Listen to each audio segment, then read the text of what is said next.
बाद कोई सियासी बात यहाँ करूँगा।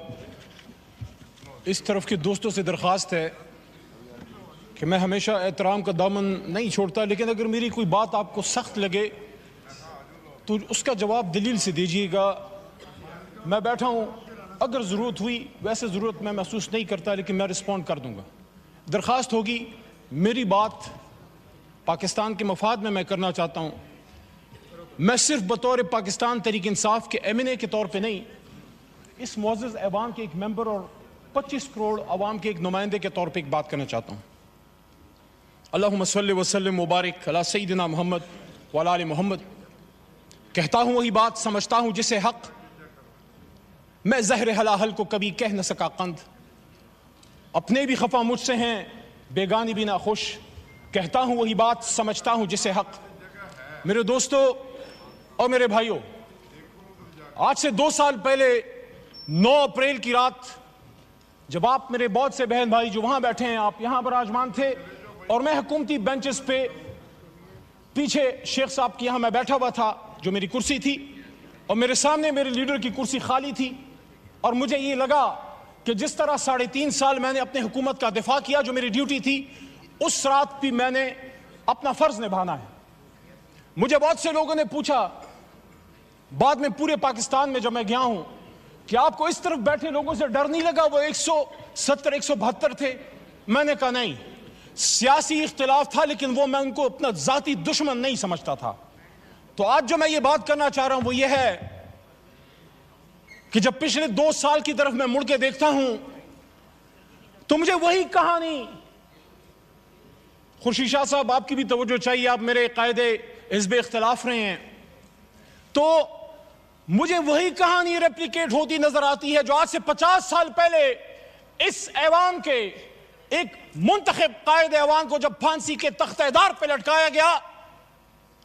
पाकिस्तान तो नहीं बदला, फर्क सिर्फ यह है कि कभी हथकड़ी डाल के नवाज शरीफ की तरह जहाज में बैठा के मुल्क से दरबदर कर दो, कभी बेनजीर भुट्टो की तरह, शहीद की तरह। बाप फांसी पे चढ़ चुका है, बेटी को पाकिस्तान में रहने की इजाजत नहीं, मां समेत उसको मुल्क से दरबदर कर दिया गया, जो वो पता नहीं 17, 18 या 20 साल की होगी, मुझे नहीं पता, but she was young and unmarried at that time. वापस आती है, फिर दरबदर की जाती है, and she was forced to go to exile once again, and her life ended in Liaquat Bagh, where she was martyred on 27 December 2007। वही लियाकत बाग जो एक और लीडर हमारा कायदे आजम का दायां हाथ खा चुका है। रावलपिंडी में, रावलपिंडी जहां से पाकिस्तान को मजबूत होना था, मजबूत होना है और मजबूत होगा, उसी रावलपिंडी में लियाकत अली खान शहीद हुआ। वही लियाकत अली खान जो मुझे एजाज हासिल है, मेरा दादा पीर मोहम्मद खान उसका कायदे आज़म का एक अदना कारकुन था। लियाकत अली खान साहब तहरीक पाकिस्तान में मेरे गांव, और आपको सर पता है, आप इलाके को जानते हैं, मेरे गांव अमीर मकाम साहब से मुखातिब हूं। ये स्वाद जब जाते हैं हाथियान और शेरगढ़ से आप गुजरते हैं मेरे भाई, मेरे गांव लियाकत अली खान साहब आए, मेरे घर में क़याम किया, सरदार अब्दुल रब नश्तर उनके साथ थे, और वहां से सन 40 में काफले गए पाकिस्तान को आजाद करने के लिए। मिंटो पार्क, जिसको फिर बाद में वहां मीनारे पाकिस्तान बना, वहां पीर मोहम्मद साहब, गुलाम मोहम्मद खान लूखोड़ और खैबर पख्तूनख्वा से मुस्लिम लीग के काफले लेके गए। वही मेरे लीडर इमरान खान साहब के वालिद इकरामुल्लाह नियाजी भी वहां मौजूद थे। तो जब हम भी पाकिस्तान बनाने वाले हैं, आप भी पाकिस्तान बनाने वाले हैं, तो फिर बार बार क्यों हमें ये कहने की जरूरत पड़ती है कि निसार में तेरी गलियों के वतन जहां चली है रस्म के कोई नसर उठा के चले, जो कोई चाहने वाला तवाफ को निकले, नजर चुरा के चले, जिस्म जा बचा के चले। मेरे भाई तार और छोटा भाई बैठा है, मैं एहतराम करता हूं आपकी जमात की सियासी लीडरशिप की जदोजहद का जो अगर उन्होंने की है, लेकिन जहां हम इस बात को कंडेम करते हैं कि जब एक ताले आजमा परवेज मुशर्रफ ने एक मुंतखब वज़ीर आज़म जिससे हमें लाख इख्तिलाफ है, कभी मैं मुस्लिम लीग नून का ना वोटर रहा हूं, ना सपोर्टर रहा हूं, ना कारकुन रहा हूं, लेकिन हथकड़ी डाल के जब मुल्क बदर किया गया तो फिर आपसे भी एक्सपेक्टेशन है कि आपका भी लाख इख्तिलाफ होगा। लेकिन जब आप यहां तशरीफ फरमा थे, यही शहबाज शरीफ साहब कायद हिज़्ब इख्तिलाफ की कुर्सी पे होते थे, सामने असद भाई, जो मेरी शमूलियत मेरे इनके हाथ में हुई, हमने तहरीक इंसाफ में जब शमूलियत की, मैं जब बाकायदा शामिल हुआ, असद कैसर साहब 2011 में आए, हमें शामिल किया, उसी कुर्सी पे बैठे होते थे। 1996 में मेरे खानदान ने, जब चिराग निशान था, इमरान खान का बल्ला नहीं था, तब मेरे खानदान ने वोट किया है। लेकिन वहां उस कुर्सी पे जो आदमी बैठा होता था, इमरान खान, वो चाहे आप उसको पसंद ना करें, आपको पसंद ना आए, लेकिन कायदे ऐवान तो था। उसको इसी पाकिस्तान में वजीराबाद में गोलियां मारी गई, 4 गोलियां खा के वो बैठा है अडियाला जेल में। क्या अडियाला गुंटानामो वे है जनाब स्पीकर साहब, डिप्टी स्पीकर साहब? वहां पाकिस्तान का आईन नाफिज अमल नहीं। आज भी हम अपने लीडर से नहीं मिल सकते। कल पाबंदी दोबारा लगी है। मैं बतौर इस ऐवान के एक मुंतखब मेंबर की, जब मैं जेल में था, मैं एक्सपेक्ट करता था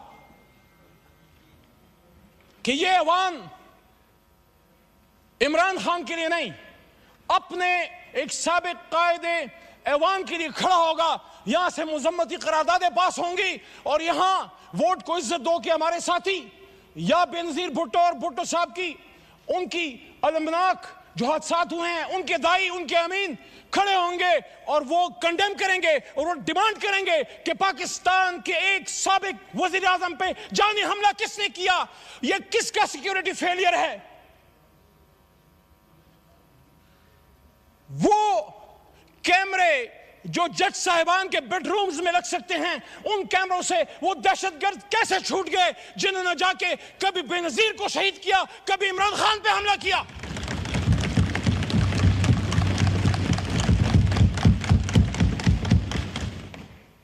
पीछे कायद की तस्वीर लगा के, जनाब डिप्टी स्पीकर साहब, पाकिस्तान के मसले हल नहीं होंगे।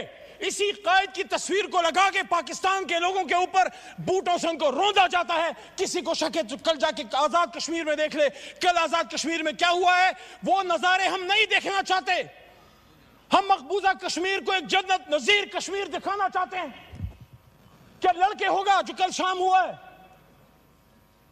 कायद आजम ने 1948 में जनाब डिप्टी स्पीकर साहब फरमाया था, और आर्म फोर्सेस को कोटा स्टाफ कॉलेज में जाके बात करते हैं, कायद की बात करें, बताएं इनको, जिनको कायद की फरमान और जिनको कायद पसंद नहीं है, जिनको कायद की लीडरशिप के अहकामात पसंद नहीं है, वो फिर अपने लिए कोई और मुल्क जाके ढूंढ लें। पाकिस्तान में रहना है तो कायद की स्टेटमेंट्स, उनके हुक्म पे पाकिस्तान चलेगा। 1948, founder of Pakistan Quaid Azam Mohammad Ali Jinnah in staff college says, arm forces को कह रहे हैं, आई होप इसको बीप ना कर दिया जाए, ये कायद आजम का फरमान है, इमरान खान का नहीं। आपको आदत पड़ गई है बीप करने की। आई वॉन्ट टू रिमेंबर, आपकी इजाजत से, that the executive authority flows from the head of the government, which is the chief executive, which is the Prime Minister of Pakistan. Also Governor General होते थे sir. This is the legal position. Do not forget that the armed forces are the servants of the people. मत भूलें कि armed forces पाकिस्तानियों के खिदमत गुजार हैं। You do not make national policy. Armed forces को कह रहे हैं कि आप national policy नहीं बनाते। It is we the civilians, ये civilian leadership, ये जो 25 करोड़ की नुमाइंदा, ये जो गुलदस्ता इधर बैठा है, फॉर्म 47 या 45 पे बाद में आएंगे। इस वक्त ऐवान की बात है, यहां से पॉलिसी बनेगी। मैं नहीं कह रहा, वो कह रहा है। This is the legal position. Do not forget that the armed forces are the servants of the people. You do not make national policy. It is we the civilians who decide these issues, and it is your duty to carry out these tasks with which you are entrusted. क्या 1958 में हुआ? क्या 1977 में हुआ? क्या 1998 में हुआ? मैं जब 16 फरवरी को एक लंबी जुदाई, लंबी कैद के बाद पहली बार अपने लीडर इमरान खान साहब से मिला, उनसे मैंने जब बात की, उन्होंने फतह मक्का मॉडल की बात की मेरे सामने जेल में गोलियां खा के। और ये आमिर डोगर साहब, चीफ विप साहब इस बात के गवाह हैं, और हमारे साथ सरदार लतीफ खोसा साहब भी मौजूद थे, वो भी इस बात के गवाह हैं कि उन्होंने कहा कि जिस तरह हुजूर सल्लल्लाहु अलैहि वसल्लम की फरमूदात पे गैर मुस्लिमों ने अमल किया, फिर उन्होंने एग्जाम्पल दी नेल्सन मंडेला की ट्रुथ एंड रिकंसिलिएशन कमीशन की कि उन्होंने सच बोल के पाकिस्तान को ठीक कर, अपने मुल्क को ठीक कर दिया। उन्होंने कहा मैं जाती इंतकाम पे बिलीव नहीं करता, जाती इंतकाम नहीं लूंगा। हां, जिसने कोई जुल्म किया है अदालत जाने और कानून, लेकिन सियासी इंतकाम नहीं। लेकिन सच बोलेंगे तो ट्रुथ एंड रिकंसिलिएशन कमीशन बनेगा। ये जो इस तरफ से वज़ीर आज़म के मुशीर, हालांकि उनको हम वज़ीर आज़म हमारा उसूली मौक़िफ़ नहीं मानते, लेकिन एक उनकी तरफ से दावत आई है राना सनाउल्लाह साहब की तरफ से मुज़ाकरात की, आसिफ जरदारी साहब की तरफ से भी दावत आई मुज़ाकरात की। मैं आज तहरीक इंसाफ की तरफ से ये बात यहां रखना चाहता हूं कि कब इमरान खान साहब ने मुज़ाकरात से इनकार किया? 5 अगस्त को जब गिरफ्तार हो रहे थे, जब उनको उठाया जा रहा था, तो मेरे जनाब डिप्टी स्पीकर साहब, उन्होंने उस दिन भी कहा कि हम सबसे बात करने के लिए तैयार हैं, लेकिन बात की नुकात क्या होंगे? क्या हम सच पे आएंगे? क्या हम सच बोलेंगे? क्या हम सच बोलेंगे? ट्रुथ एंड रिकंसिलिएशन कमीशन के लिए सच्चाई जो है वो पहली शर्त है। आसफा बीवी को मैं वेलकम करता हूं, ऐवान में शहीद बेनजीर भुट्टो साहिबा की साहबजादी हैं। देखिए जनाब डिप्टी स्पीकर साहब, अगर हम समझते हैं कि पाकिस्तान को ठीक होना है तो फिर हम लोगों ने फैसले करने। हमें कोई ब्रोकर, कोई डीलर, कोई शख्स हमें नहीं चाहिए जो हम आपस में बैठाए। जब हम अपनी लड़ाई यहां से बाहर लेके जाएंगे, फिर सुप्रीम कोर्ट भी अमल में आएगी, और फिर पिंडी और अपर और बहुत सी जगह और अमल में आएंगी। मेरी आपसे दरखास्त है, स्पीकर की कुर्सी इनिशिएटिव ले। हमारा सबसे पहला नुक्ता जनाब इमरान खान साहब और 80 रन की रहाई है। पॉलिटिकल केसेस हैं। वो शख्स जो वजीर आजम था, अचानक उस पे कैसे 150-200 केसेस बन गए? he's a political prisoner. He's a prisoner of conscience. And I'm not defending whatever atrocities have been done to you in the past.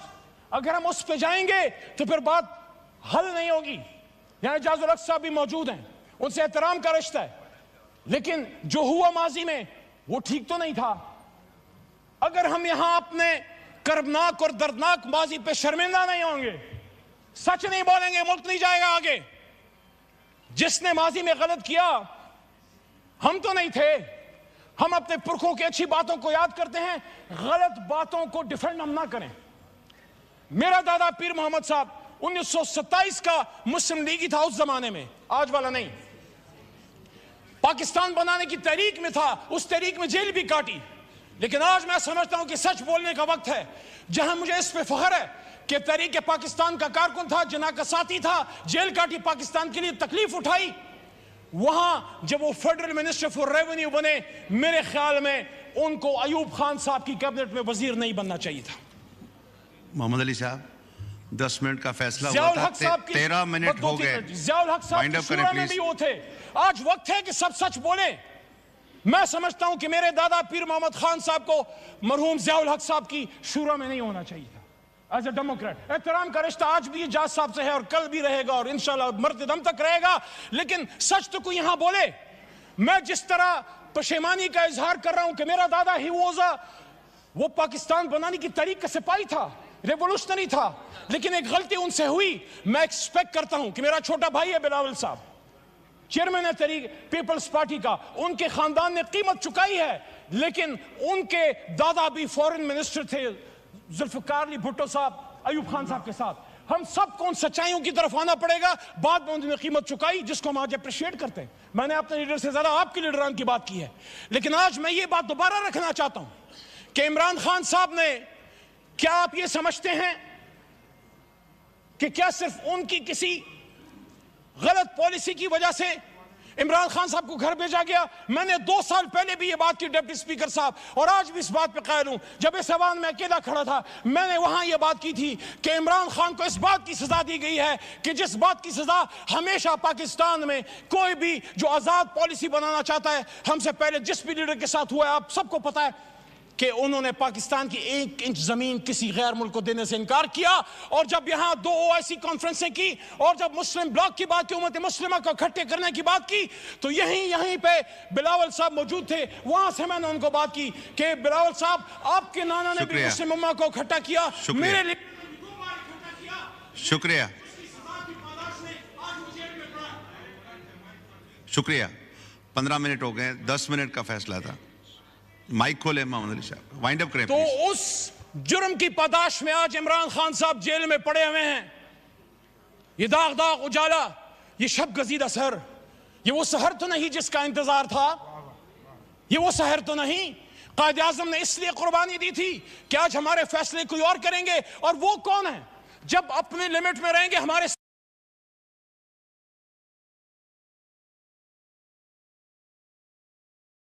रसूल सल्लल्लाहु अलैहि वसल्लम की दफा किया, पाकिस्तान का दिफा किया, आर्म फोर्सेस का दिफा किया, मसला कश्मीर का दिफा किया, फलस्तीन का दिफा किया। जब जेल में अडयाला में मुमताज कादरी साहब के सेल में, डेथ सेल में पड़ा होता था, मैं सोचता था कि क्या जुर्म करके आए हो। जब अडयाला से जेलम लेके गए, ये मेरे जेब से ये कलम ले लिया गया, ये तस्वीर ले ली गई। उन्हीं जूतों में आज आया हूं जो जूते मेरे जेल में उतार दिए गए। ये वकील का कोट मेरे बदन से उतार दिया गया। क्या मैं मुजरिम था? मैं अपने अल्हम्दुलिल्लाह इस काले कोट पे फख्र करता हूं जो पाकिस्तान बनाने वाले का कोट है। शुक्रिया, कलम की तस्लीम मत शुक्रिया, करो।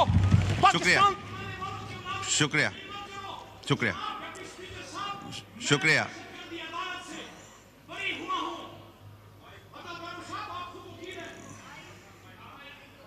वाइंड अप करें, वाइंड अप करें मोहम्मद अली साहब जी, वाइंड अप करें प्लीज।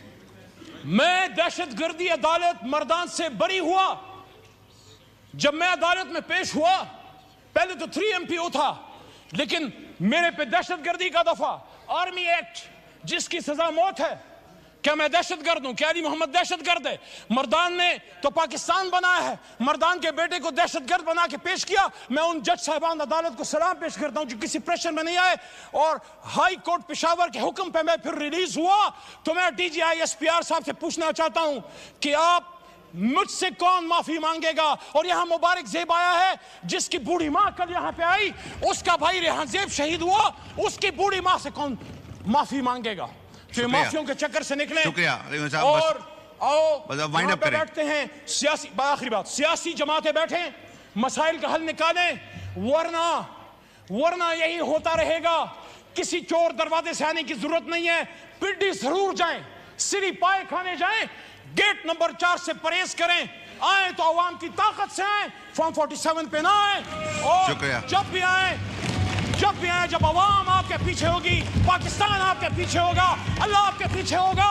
और इसी बात के साथ जो मैंने 2 साल पहले की थी कि वकुल जाल हक़ व ज़ाक़ल बातिल इन्नल बातिल कान ज़हूक़ा, और कह दीजिए ए मेरे हबीब कि जब हक आता है तो बातिल मिटता है, और बातिल तो है ही मिटने के लिए। पाकिस्तान जिंदाबाद, पाकिस्तान की जमहूरियत जिंदाबाद।